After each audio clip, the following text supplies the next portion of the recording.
Welcome to Ethan's Revenge Domain. 6 people I trained sat around that conference table, all of them with new titles glowing on the slide behind Scott's shoulder.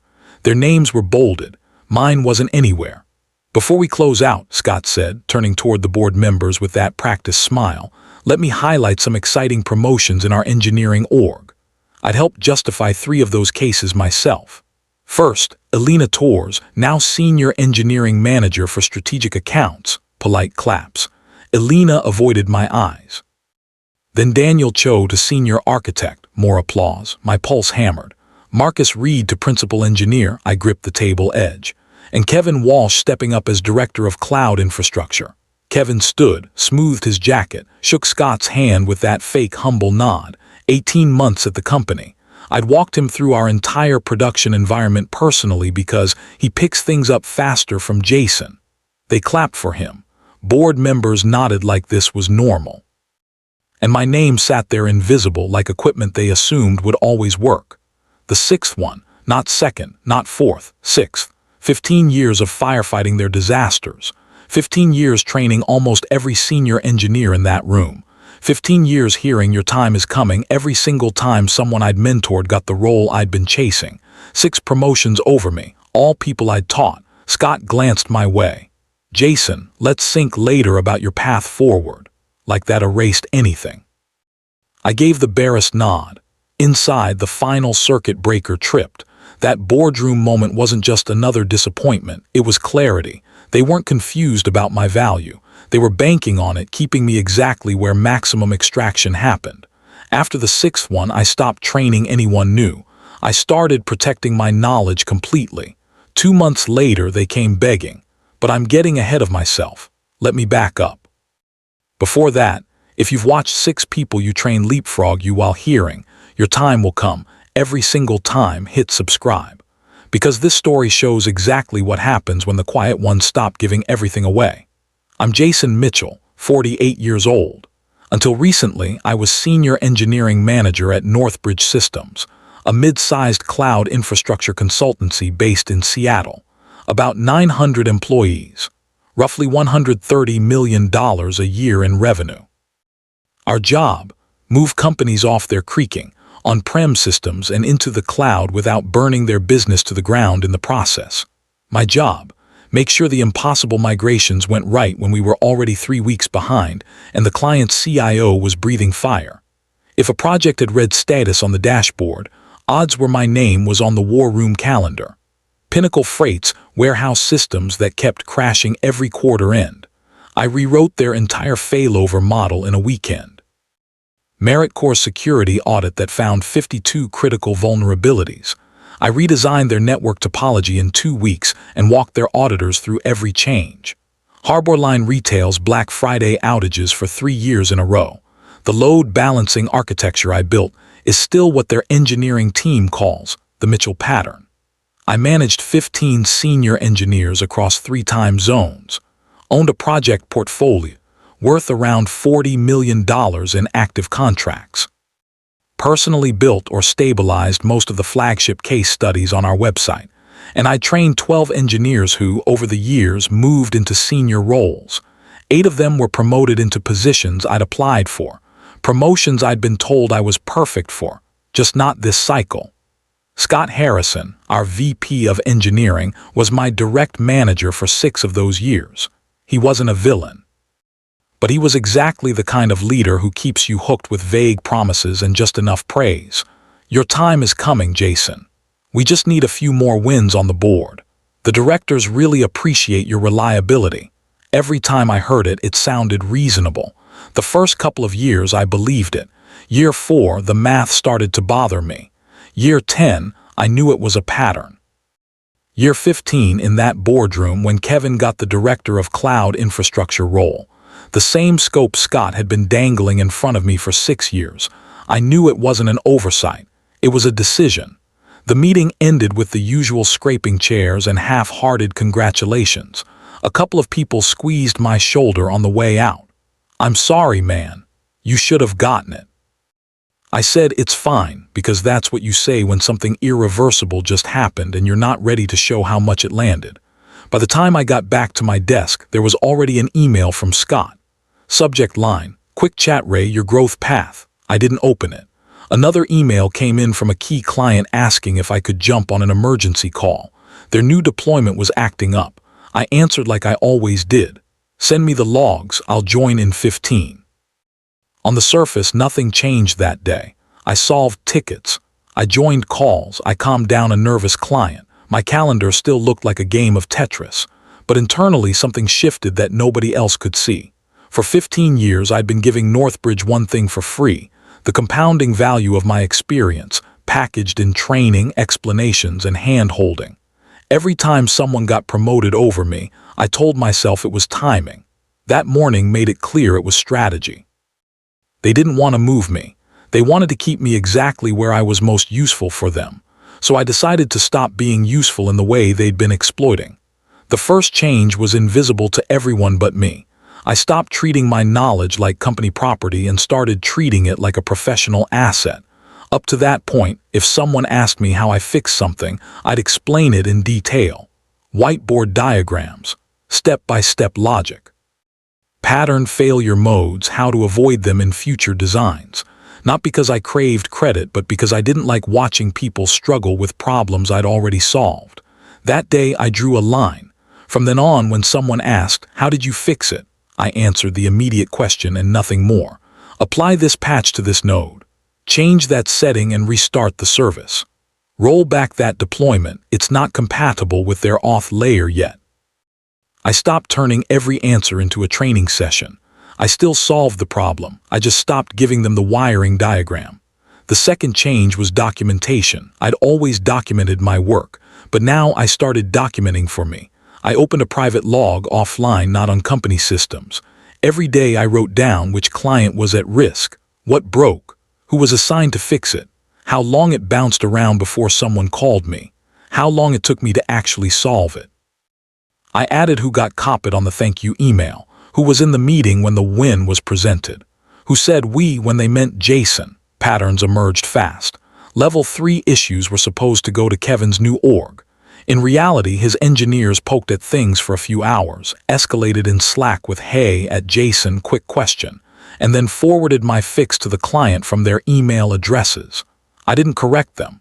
I just logged it. I also made one deliberate decision.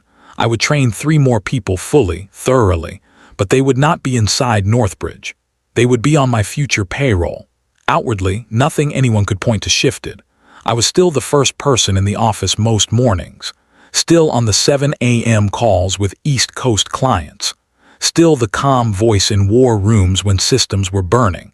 But instead of smoothing everything over, I started letting friction sit where it belonged.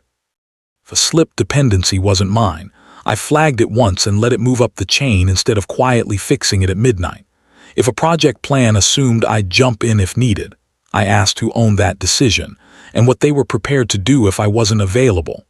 If someone presented my work as theirs in a meeting, I didn't correct them in front of everyone. I just stopped intercepting their next crisis. I watched alignment problems appear like cracks in a wall after a minor earthquake. Not because I was pulling bricks out, because I stopped filling the gaps with myself. The real visibility test came during our quarterly client review. Scott was presenting to the board and a couple of outside investors, slide after slide of upward trending graphs. 94% client satisfaction, 34% reduction in critical incidents over the last 2 quarters, improved response times across top accounts. One board member leaned forward. "These metrics look great. What changed?" Scott smiled. "We optimized our processes, tightened collaboration between product and delivery, and empowered our new director structure." More buzzwords. The board member wasn't impressed. "Give me a concrete example." Scott clicked to a slide about one of our flagship accounts, DataForge Analytics. Green status, happy client quotes, technical stability. "How did you turn that one around?" the board member asked. "Last year they were one bad incident away from leaving." Scott started talking about a new escalation model and cross-team coordination. The board member listened for about 30 seconds. Then he looked at me. I hadn't said a word the whole meeting. "Jason," he said, "you've been quiet. From a technical standpoint, what changed for DataForge?" I could have bylaid Scott out. I could have talked in abstractions. Instead, I decided to answer the question he actually asked. "Happy to explain," I said. And for the next 15 minutes I walked them through exactly what had happened. Not theatrics, just facts, where their architecture had been fragile, how their old deployment model made every release a gamble, what we changed in their pipeline, the patterns we standardized across environments. I named my team. I didn't name Kevin once. When I finished, the board member nodded slowly. "Who designed that pattern?" he asked. "I did," I said. "My team implemented it." He turned back to Scott. "You should make sure this man doesn't leave." Scott laughed a little too loudly. "Oh, Jason is core to our strategy." That was the moment I knew exactly how much leverage I had and how blind they'd been to it. Not because they didn't see it, because it was convenient not to acknowledge it. The breaking point came 3 months later. Sterling Industrial, a $4 million a year client, was halfway through a high-risk cloud migration. On paper, it was Kevin's signature project. In practice, my team had designed most of the architecture while Kevin presented slides with my diagrams on them. I'd given exactly as much context as the work needed to succeed. No more. A week before cutover, I suggested we run one more full failover test. Kevin waved it off. "We've already done 2, he said. "The board wants to see this live next Friday. We stick to the plan." Friday came. They cut over. At 9:42 a.m., Sterling's entire customer-facing system went dark. Every one of their distributors lost access to ordering. Support queues flooded. Their CFO started calculating lost revenue in real time. Sterling's CEO called our CTO directly. "If this isn't fixed in 6 hours," he said, "we're not just canceling the project, we're talking lawyers." At 11:03 p.m. my phone rang. "Scott." "Jason, I know this isn't your project," he said, voice tight, "but we need you to take a look. They're escalating to our CEO." "What authority do I have to change the architecture?" I asked. "It's Kevin's design." "Whatever you need," Scott said, "just fix it." So I did, dialed into the war room, listened to an hour of circular status updates, then asked for direct access in 10 minutes without everyone talking over each other. The problem was basic. Replication misconfigured. Failover paths incomplete. Monitoring thresholds set wrong. Any senior engineer should have caught it in testing. I patched what needed patching, repointed services, reconfigured their failover. In just under 2 hours, Sterling was back online. I wrote a clear technical summary, sent it to Sterling's CTO, CC'd Scott and Kevin, went to bed. The next morning, Scott sent an all-hands email to leadership. Subject line, "Huge thanks to the Sterling team." He talked about the resilience of our engineers, cross-functional collaboration, and our ability to respond quickly to client crises. He referenced Kevin's leadership by name. He did not mention me once. I read it, closed the email, and added one more line to my private log. Then my desk phone rang. Sterling's CTO. "Jason," he said, "I saw your write-up. Kevin's team seems capable, but there are gaps." He paused. "We want you personally leading the rest of this migration. Not just advising, leading." "You'd have to work that out with account management," I said. "We already did. They told us it's not how your organization is structured. So I'll be clear, Sterling wants you. If you're not directly involved, we'll be exploring other vendors." He followed up with an email. I forwarded that email to Scott. No commentary. 2 days later, my decision was made, not because of outrage. Because the numbers in my log, and now in Sterling's own words, made the next move obvious. I didn't rage quit. No slammed doors, no angry speeches. I gave myself 6 weeks, opened a separate savings account, calculated how many months of expenses I wanted covered, quietly updated my portfolio, not with responsibilities but with outcomes, reduced critical incidents by X%, increased system capacity by Y without added hardware spend, retained Z of at-risk revenue through architecture redesign, had coffee with 2 former colleagues who'd left Northbridge and built their own consultancies, asked them what they wished they'd done earlier. They all said the same thing: don't wait for perfect timing, it never comes. Back at the office, I kept doing what I'd always done, kept solving the hard problems, kept showing up on time, kept my tone professional. I just stopped doing one thing: I stopped building new muscle for them. If someone junior wanted to learn, I gave them enough to do their job. But I did not pour hours into turning them into the next person who would leapfrog me. That energy went somewhere else. I began mapping my own client relationships, who called me directly, who asked for me by name, who said, "We feel better when you're on the call." That was my real org chart. Northbridge's official structure said I reported to Scott and supported Kevin. Reality said a chunk of our most profitable clients trusted me more than anyone else in the building. Once I saw that clearly, the next step was simple. Not easy, just simple. I submitted my resignation 2 days before quarter close, walked into Scott's office without a calendar invite, placed a single-page letter on his desk. 3 weeks' notice, I said. He blinked. Is this because of the director role? He asked. No, I said. That ship sailed years ago. He launched into the standard script. The timing is really bad. The team depends on you. We're about to roll out new initiatives. You're critical. That's exactly why this is the right time for me, I said. I didn't elaborate. I left. Within an hour, my calendar filled with meetings, quick chat, touch base, transition planning. By end of day, everyone who mattered knew, not from a formal announcement, from the way people whispered when I walked past. The first panic didn't come from Scott. It came from the clients. DataForge wanted to confirm I'd be at their Q1 strategy session. Sterling emailed asking which company I was going to. Pacific Horizon asked whether their support model would change after I left. I answered all of them the same way. I'm transitioning out of Northbridge. You'll be assigned a new point of contact. I did not add reassurance I couldn't guarantee. I forwarded all of those emails to Scott. No commentary, just signal. The first retention offer came the next day. HR framed it as career development. Let's talk about what it would take to keep you. We're discussing a revised title. There's room to adjust compensation.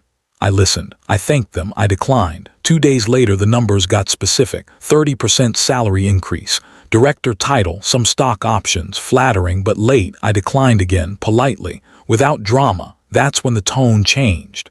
The meetings got shorter and more urgent. Instead of "we'd love to keep you," it became "we need to understand the risk." I answered their questions cleanly. Which projects would be affected? Which clients depended heavily on my involvement? What documentation existed? How long it would realistically take someone else to get up to speed? When they asked me to guarantee everything would be fine 3 months after I left, I told them the truth. I can't guarantee outcomes when I'm not in the system. They didn't like that answer. But they couldn't argue with it. The moment everything fully flipped was a phone call I didn't initiate. Sterling's CTO again. "Jason," he said, "when you leave Northbridge, where are you going?"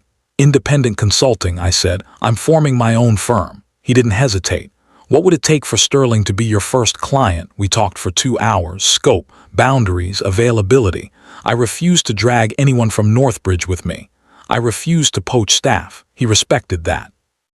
We settled on a retainer that was more than my base salary and Kevin's combined. Annual, renewable, risk shared. A week later, the contract was signed. 2 more calls came before my last day. Pacific Horizon, Morrison Aerotech. Both wanted me independently, not Northbridge plus Jason. Jason, full stop. By the time I turned in my badge, I had $7.5 million in annual contracts signed or in final draft. No website, no marketing. Just 15 years of receipts finally cashed in under my own name. The week after I left, the real panic started. Not with a single event, with a trickle, then a flood. Northbridge's leadership called almost every day. "Could you extend your notice? Can we bring you back as a consultant just for these top accounts? We can match whatever anyone else is offering." Scott messaged me personally. "Whatever this is about, we can fix it. You're too important for us to lose." The CTO offered to double the retention package. The CEO emailed asking for one more conversation before I made a permanent decision. I took the call. He pitched a role with broad authority, a CTO track path equity.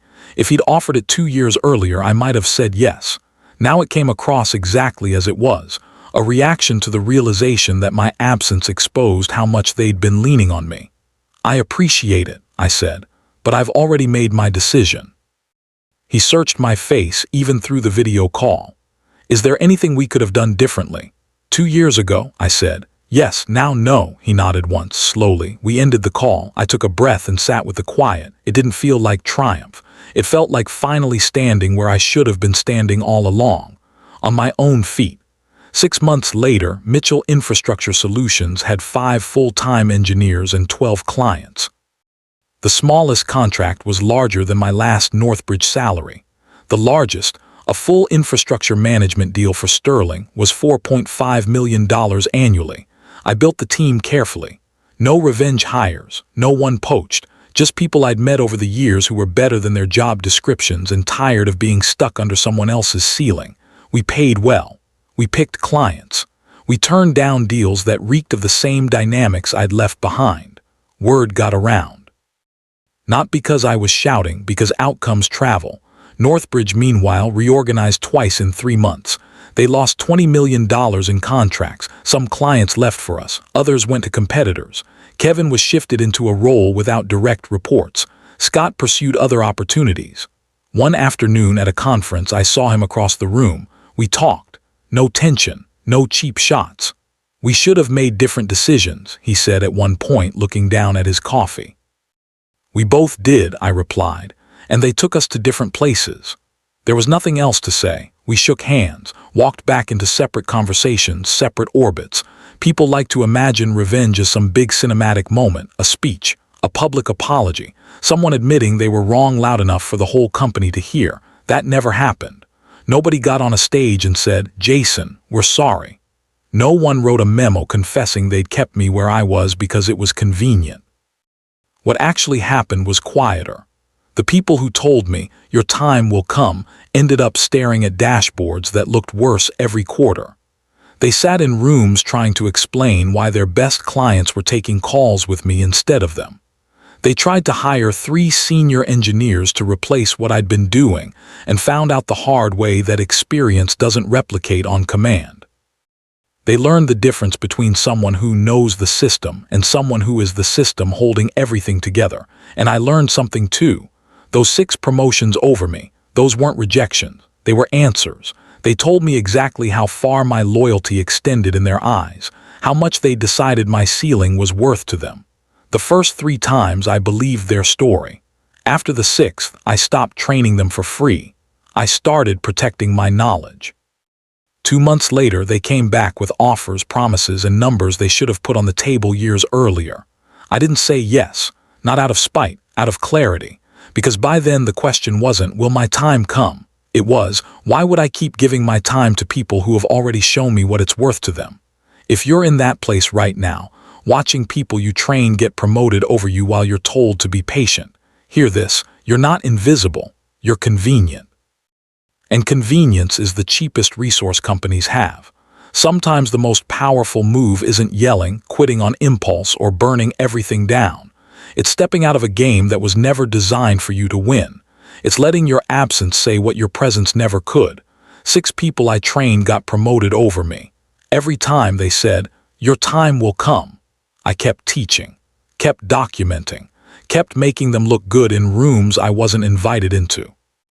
After the 6th one, I stopped handing them my playbook. 2 months later, when they realized how much of their stability had been quietly resting on what was in my head, they came back with bigger titles, bigger checks, bigger speeches. By then, I'd already moved on. Thanks for listening. I'll see you in the next one.